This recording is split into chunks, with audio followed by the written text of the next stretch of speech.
aramucunga yavuye mu bantu biherereye baramubwira bati dufite icyifuzo twigishe gusenga ntabwo tubisenga neza ngira ngo turasenga muri make twigisha uko basenga ibintu bikoreka. Haleluya.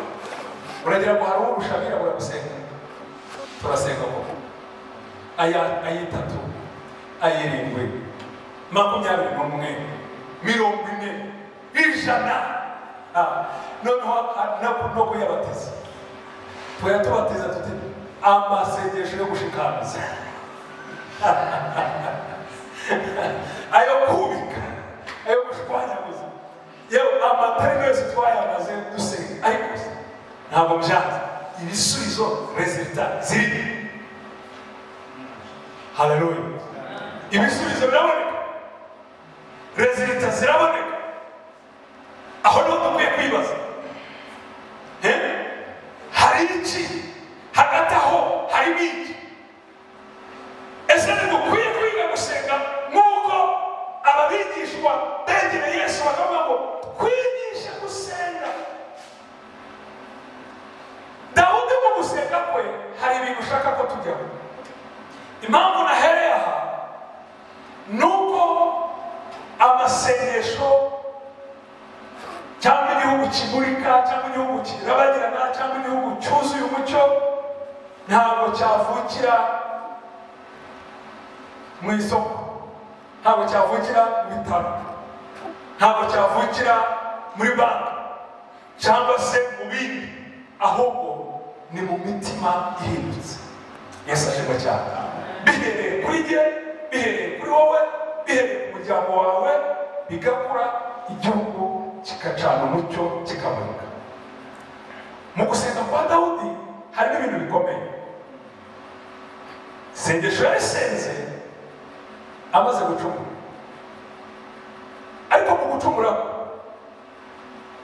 agerageza guhisha avuga ati muzi icyaha. Biravuga ngo yakoze icyaha cy'ubusambanyi aryamana na muka Uriya yari umusirikare kandi mu ngabo n'ubundi z'umwami Dawudi wari intwari. Igihe yari mu kazi umwami Dawudi akora icyaha.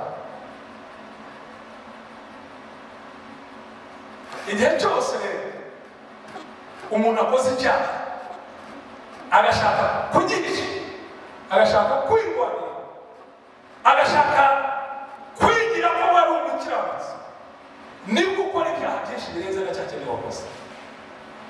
Haleluya. Ntabwo mwari mwumva umuntu agakora icyaha wenda agatwite, ako kanya agashaka kubihisha, agashaka kuyivanamo. Dawudi we ntabwo yashatse kuyivanamo, ahubwo yaravuze ati kuko ndi umwami ndabihisha gute bimenyekane, naseka atumaho Uriya. Urumva umwami amutumyeho n'ako kanya bamuha ikibari agenda yihuta uwite ku mwami, aramujijisha aramubwira ati inywere ruhuka rwose baguhe unywe unatahe tuzaba tuganira. Ariko yari afite intego ivuga ngo ubwo bamubonye agaruka mu rugo, akaba yagiye mu rugo ndetse aravuga ati genda unezerwe n'umugore wawe, ubwo ngubwo abantu nibabona inda bazavuga bati ni yande. Uko atekereza guhisha icyaha niko ibyaha byiyongera. Yahereye kuri gato none kirazamutse, ngo noneho atekereza ikindi. Kuba yaje mu rugo ntawe uzamenya ngo yaraye cyangwa ntiyaharaye. Agiye we agapfira ku rugamba ntawamenya ibyaha, kuko ntabwo azabivuga, azaba atagira urubanza ruzaba rurangiye. We yandika urwandiko, yandikira ati uwo mugabo nimugeraho bukomeye muzamutererane nko kumushora abanzi bamurangize. Ararufunga. Uriya niwe rwijyaniye ntiyanarusoma, yari n'umusirikare wa disipurine. Yarusomye urwandiko bararufunga, arujyanira umukuru arasoma. Numva rero ntabwo yari kwibaza ngo kubera iki, ahubwo ati buriya umwami afite impamvu. Niko byagenze. Uriya bamuta mu banzi arapfa. Dawudi araserebura avuga ati birarangiye, ntawe uzamenya ibyanjye, ibintu birashoboka. Ariko reka mbabwire bene data, Imana irabona, Imana irabona, Imana iragenzura, Imana irakurikirana, nta na hamwe wahisha. Kandi twavuze cyane cyane ko guhinduka nyako, igihugu kimurika, igihugu gicanye umucyo, gihera kuri jyewe nawe, gihera ku mutima wawe imbere. Reka mbabwire ibibazo duhura nabyo byinshi, nuko abantu bakizwa ku munwa ariko mu mutima ntibakizwa.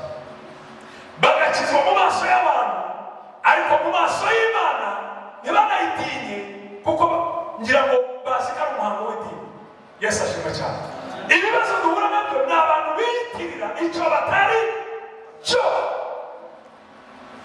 kuko bashaka gusa neza, kugira ubuhamya bwiza, bakarengera ibyabo, ariko imbere y'Imana mu by'ukuri atari byo.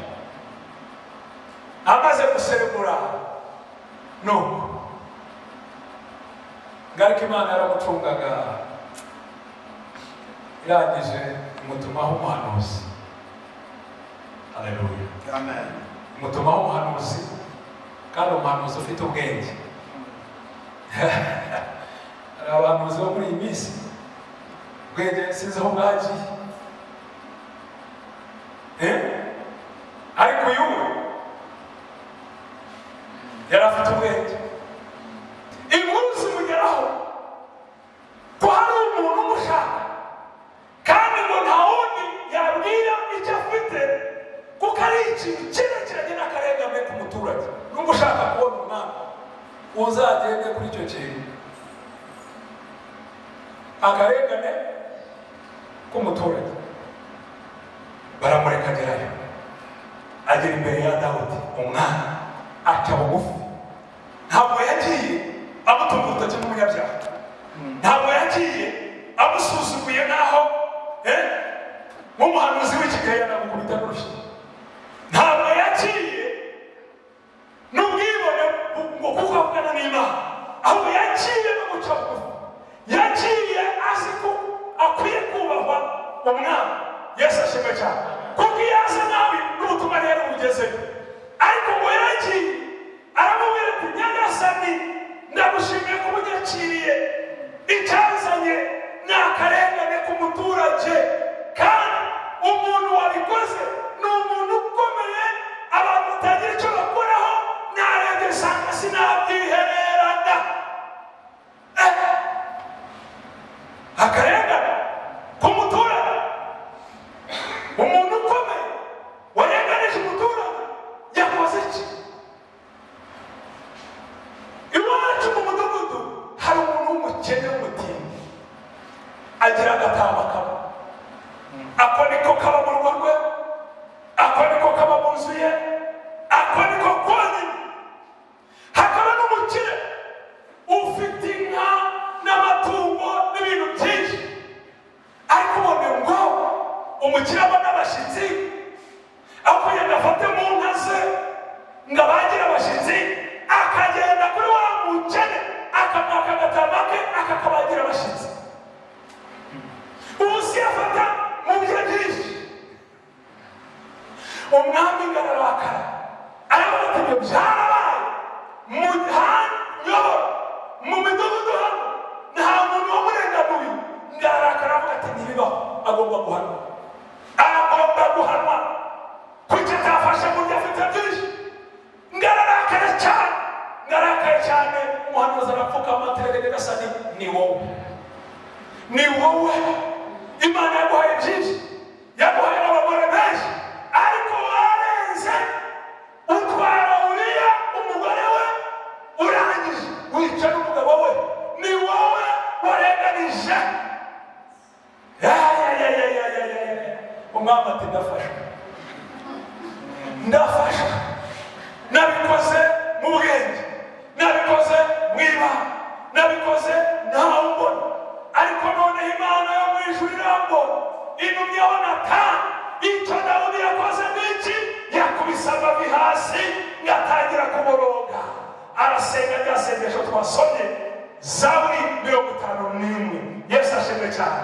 Ngaratangira arasenga, asaba Imana, aringinga, aravuga ati Mana umbabarire kubw'imbabazi zawe nyinshi, umbabarire usibanganye ibicumuro byanjye, unyuhagire rwose gukiranirwa kwanjye, ugeze umureho icyaha cyanjye. Bwana asifiwe sana. Bwana asifiwe sana. Ngageze ku murongo wo hepfo 11, haravuga ngo hisha amaso yawe ibyaha byanjye, usibanganye ibyo nakiraniwe byose. Mana undememo umutima wera. Dukeneye imitima yera, dukeneye imitima yera. Usubizemo umutima ukomeye. 13, ntunekure yo mu maso hawe. Ntuvaneho ubwiza bwawe, ntunekure mu maso hawe. Ntuvuge ngo sinshaka kukubona, ntubwire ngo sinumva imbere yawe. Umbabarire, ntunekure yo mu maso hawe.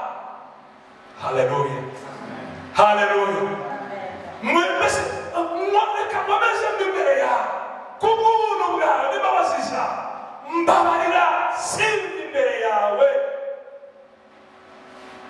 Ntumureho umwuka wawe wera. Nababwiye ngo iki kintu nicyo gikwiye kuguhangayikisha, ko umwuka wera w'Imana kuvaho. Nimba uri umukristo ukaba uri umukozi w'Imana, ujye urwana cyane, usabe cyane, wirinde icyagukuraho umwuka wera w'Imana. Haleluya. Kuko umwuka wera w'Imana kuvuyeho, hari uwavuze ngo usigaye igiporoporo, usigaye ugenda ariko utariho, uri vide. Yesu ashimwe cyane. Usigara wumye, usigara nta buryohe. Yesu ashimwe cyane. Agakiza nikakuryohera, gukora Imana bikuryohera, ibintu by'Imana wumva nta kigenda, icyo gihe uzamenye kuri muri danje. Menye ko umwuka w'Imana urimo kubigiza hirya. Haleluya, haleluya. 14, nusubizemo kunezerwa n'agakiza kawe, kuko icyaha gikuraho umunezero. Yesu ashimwe cyane. Ariko kugira ngo wongere wakire umunezero, nuko uca bugufi na Dawudi. Haleluya. Ugasaba Imana, ukinginga Imana, Imana ikakugirira neza. Rero Dawudi byagenze bite? Dore uruhare rwa Dawudi. Yamenye ko yarenze ku mategeko y'Imana. Genzura umutima wawe, urebe neza nimba urimo neza. Numenya ko wacumuye, wishe, warenze ku mategeko y'Imana, ukore nk'uko Dawudi yakoze. Urundi ruhare yiyumvisemo kubera icyaha cye. Haleluya. Yumva ko asigaye ubusa, ari vide, agaciro ke kagiye. Abona ko nta kintu akeneye keretse imbabazi z'Imana. Bwana asifiwe sana. Amen. Bwana asifiwe sana. Amen. Bwana asifiwe sana. Amen. Reka mbabwire, abantu benshi bishwe no kwirarira, ni mu bwibone, kubera kwirwanirira, kwirengera, guhisha, kutemera kuri umuntu, kutemera kuri umunyantege nke.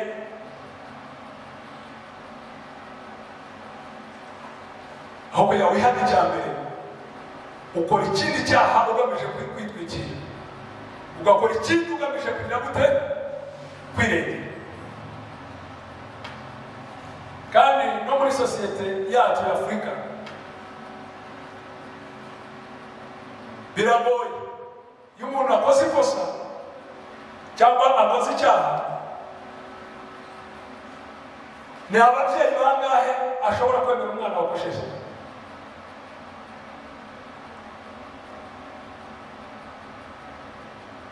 umwana w'umwirabura mvuga umwirabura kuko turi muri Afrika ashobora kuza akabwira umubyeyi we ati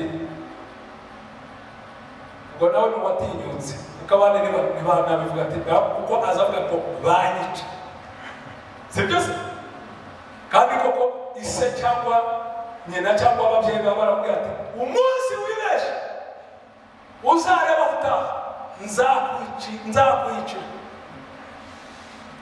icyo gihe rero iyo yakoze ikosa aravuga ati ndatahaye ashobora kubwira umubyeyi akamubwira turi ikigo turi igicucu ibyo wabitinyutse ati warukore bagafata imana agahonda ibyo mvuga afite ubuhamya bwabyo zo umuntu wakubiswe atwite akubitwa inkoni ziracika akubitwa imisentire akubitwa ubwo n'umwana w'umukobwa kandi ubundi w'ingeso nziza wagerageje ariko kubw'ibyago atwaye inda rimwe ababyeyi barabagabo nawe mbere ubwo umuntu icya mbere ubwo arimo aricira urubanza ko yakoze ikibi kuko ikibi ntabwo agishaka arimo aricuza icya kabiri atwita undi muntu mbwira rero umubyeyi n'umuntu uhonagura uwo muntu utwite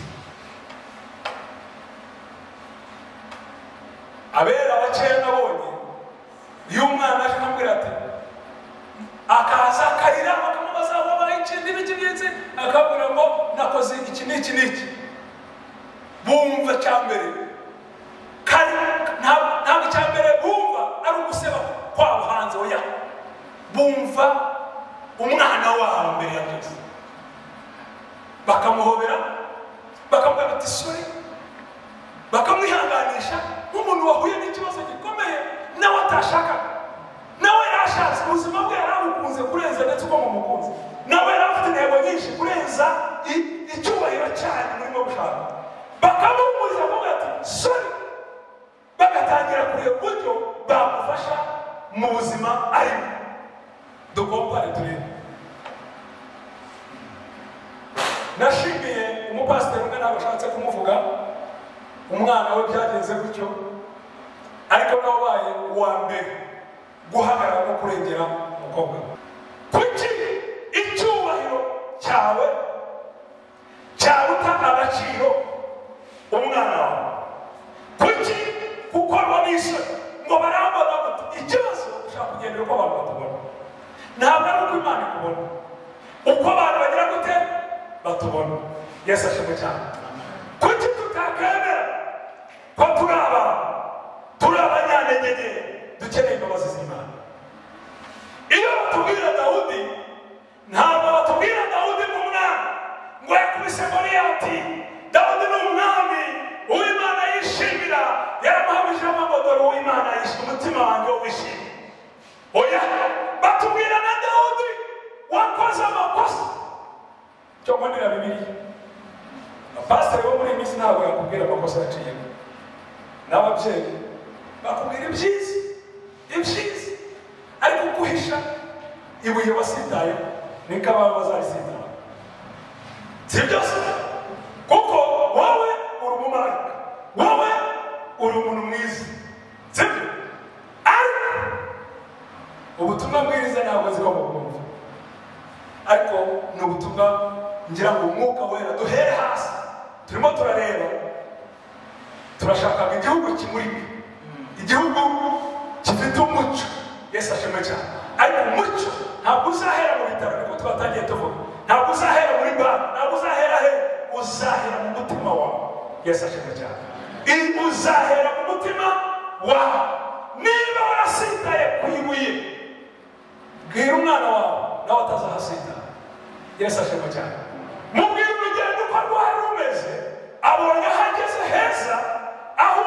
heza ariko n'inzira igerayo yari irimo ibintu byinshi. Mwereke Bwana asifiwe sana. Kandi ikindi wemere kuri umuntu nitutabikora gutyo abana bazakomeza guhisha nta nubwo tuzabona uko tubafasha. Abana bazakomeza kuba mu buzima wowe utazi kuko batinya ku mwana bakubwiye amakosa yabo wabamara. Bwiruka ukagira uti emera amakosa yabo. Emera amakosa y'abana umenye kubafasha bagira inshuti baganirize biyegereze. Reka umuryango wawe nicyo gihugu. Yesu ashimwe cyane. Haleluya. Dore ko ari twebwe akenshi tunabatoza nabi. Icya mbere tubatoza ko ibyo bintu bitaba. Si byose ku buryo hari n'uwiyahura yatinye gutaha iwabo. Hari n'uwigize kujya kuvana n'inda iramwica yatinye kuvuga ukuri wabo. Babuze byose babuze n'umwana. Si byose reka tubatoze hakiri kare. Tubatoze kuvuga ukuri niyo kwaba kurimo amakosa. Haleluya. Tubigishe kuvuga ukuri. Nitutabikora ngo twigishe abana bacu umuco ukuri kuba honest. Ndakubwiza ukuri uzagira ubura abantu utazi abana n'abantu utazi n'igihugu ntabwo kizamera neza. Yesu ashimwe cyane. Ariko iyo umuntu azi ko nawe ari umuntu ko bishoboka nta kidashoboka nibwo ushobora guca bugufi no gutega ugutwi uwahuye n'icyo kibazo. Bwana asifiwe sana. Wari uzi ko rimwe na rimwe abana twe tubatoza tukabatoza guhisha tukabatoza ubucakura tukabatoza ku buryo bwinshi bashobora kurimbura isi wowe utabimenye nawe ukarimbugana nayo. Kabese iri mwabiteguye ryari isi muyirimbuye gute ko mutubazemo abana? Kubera iki? Warabakanze ntibashobora gutunguka kuko wababwiye ko ibyo bintu bitabaho munsi biye uzabica. No kubatoza tubatoze kukuri ntitubatoze kubesha. Niba umwana muto uhereye kuri kagari gato ukabwiye ngo ndagiye uri ingaruka ndakuzanira bombo ugiza wabivuze mu kanwa kawe uri umubyeyi ni nawe cyitegererezo cya mbere umwana azi. Asigara abibwira abandi mama cyangwa papa yambwiye ngo arazanira bombo. Iyo uje utayizanye nawe hari icyo yiga hari n'icyo abiga. Ejo ukamubwira umva naho njya ntabwo ari bugende ndagumana nawe reka twishane irukanwe na runaka ugahita ugenda byo yagaruka agasanga ntuhari kandi bamubwiye ngo naho ujya muri iri Rwanda agatangira kurira ati kuca mbeshe uriya hari isomo ugize gute utanzi. Iyo umuntu akomanze ugahita wiruka ukavuga uti mumubwire ko nahari mama cyangwa papa nawe uhari. Abana hari ababivuga neza hari n'akagutamaza kakavuga ngo mwaratubwiye ngo tumubwire kakagutamaza. Ariko hari n'utundi twigishijwe kubesha tumaze gukamurika kakaza kuvuga ngo mama nawe uhari cyangwa papa nawe uhari. Buriya hari icyo wigishije. Nuko tuzakurana nitugera no mu kazi tuzabesha nitugera no muri mobile tuzabesha. Buriya iyo ubesha ukabesha wenda madamu wawe cyangwa ukabesha umugabo wawe abana bumva nabo babagize gute biga bo rero bazaba barenzeho barashyizeho n'ikoranabuhanga bakubeshe ko kubabeshe nta kuri kuzabaho nta mutima buke uzabaho kuko hazabaho amacenga. Yesu ashimwe cyane. Byose biterwa n'iki? Nuko twebwe twanga guca bugufi ngo twemere ko turi abana. Bwana asifiwe sana. Bwana asifiwe sana. Ugomba kumenya uruhare rwawe wareze ugaca bugufi kandi ukamenya kuri iki kuri umuntu. Ndagira ngo nutaha utahana iki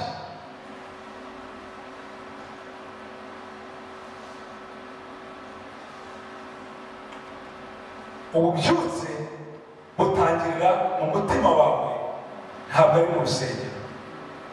Ntutahaniki, ntabwo ari mu rusengero ububyutse buzatangirira, ntabwo ari mu gihugu hanze ububyutse buzatangirira. Ububyutse buzatangira hehe? Mu gihugu mu mutima wawe. Ntabwo igihugu cyakakira umucyo imitima yacu itarahindutse, imiryango yacu itarahindutse. Oya, bizahera mu mitima yacu. Niyo mpamvu Dawudi yasenze ngo Mana umbeme mu mutima we, umutima mushya, umutima mushya.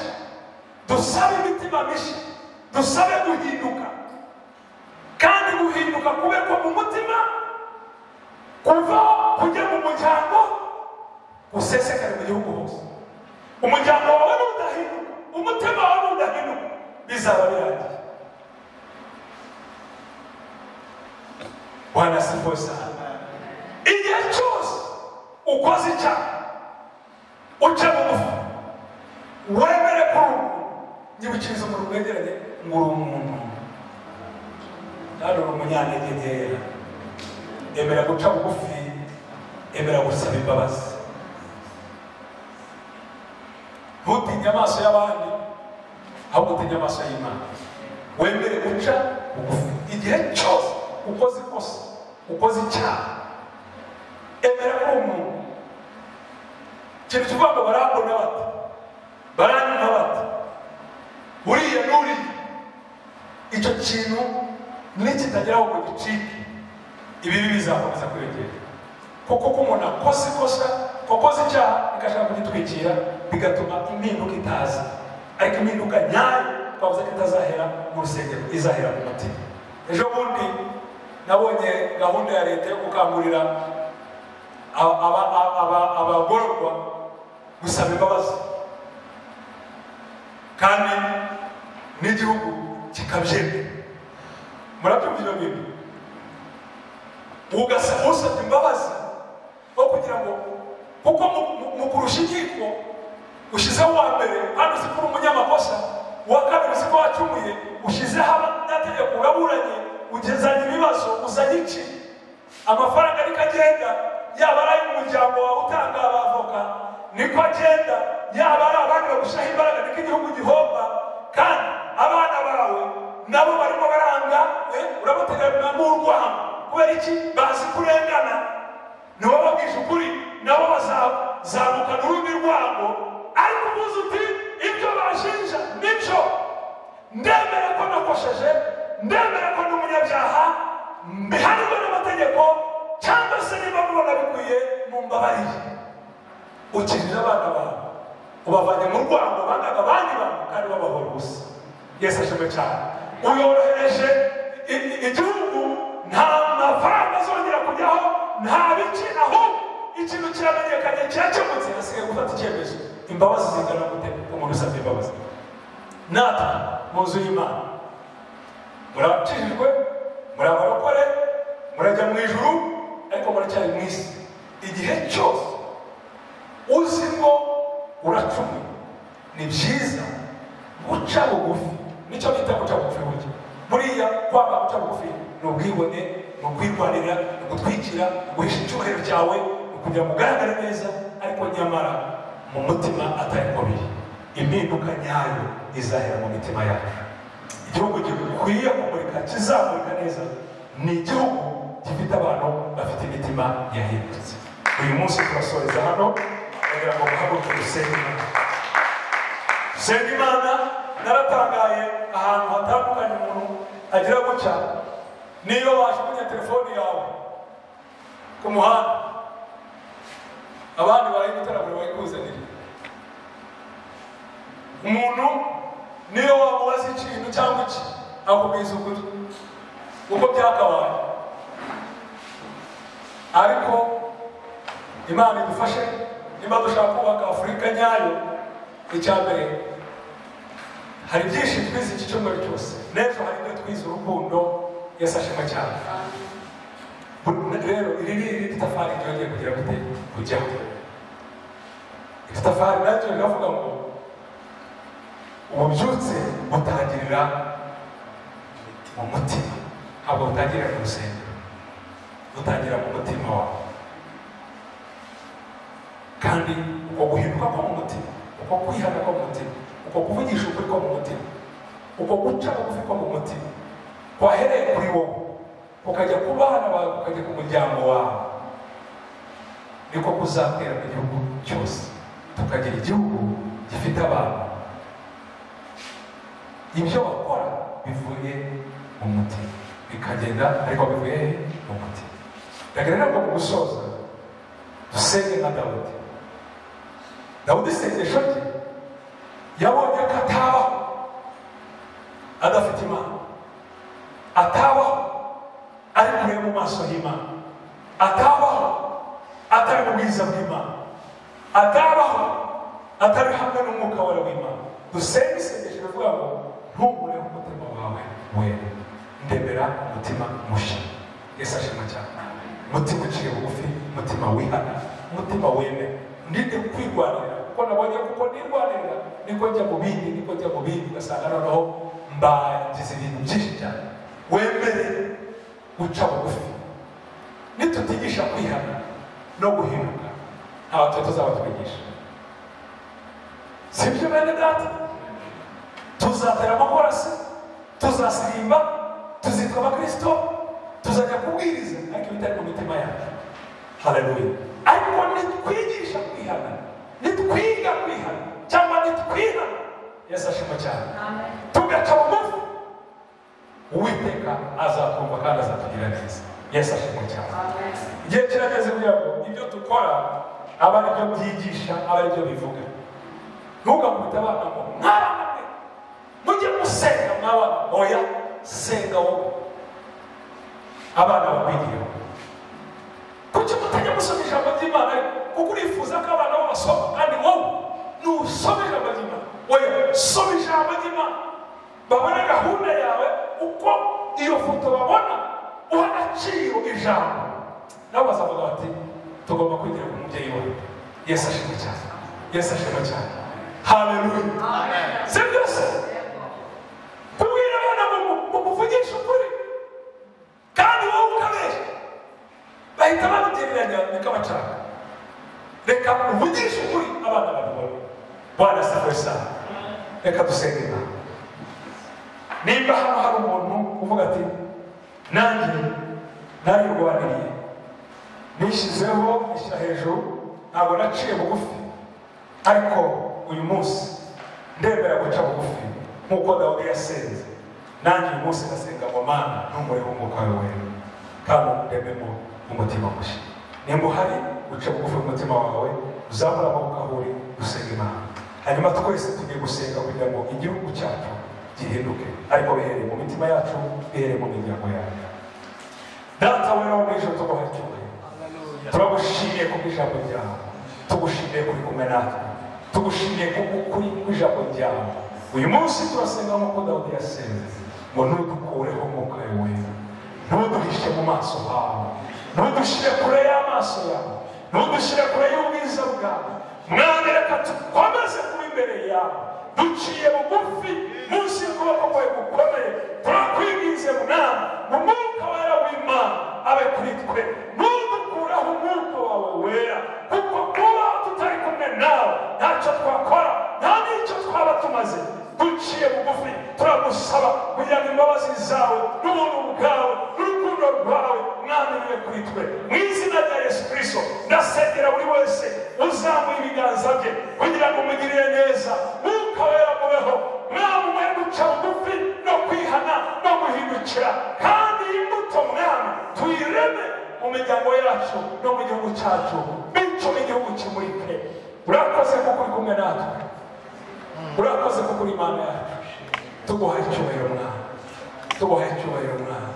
Utwigishe inzira yawe, utwigishe kugukurikira, utwigishe kugukorera, twigishe kubana nawe. Watugiriye neza, waradukunze, waratwitangiye, watumeneye amaraso Mwami, ibyo ni iby'igiciro. Uyu munsi wa none turi imbere yawe Mwami,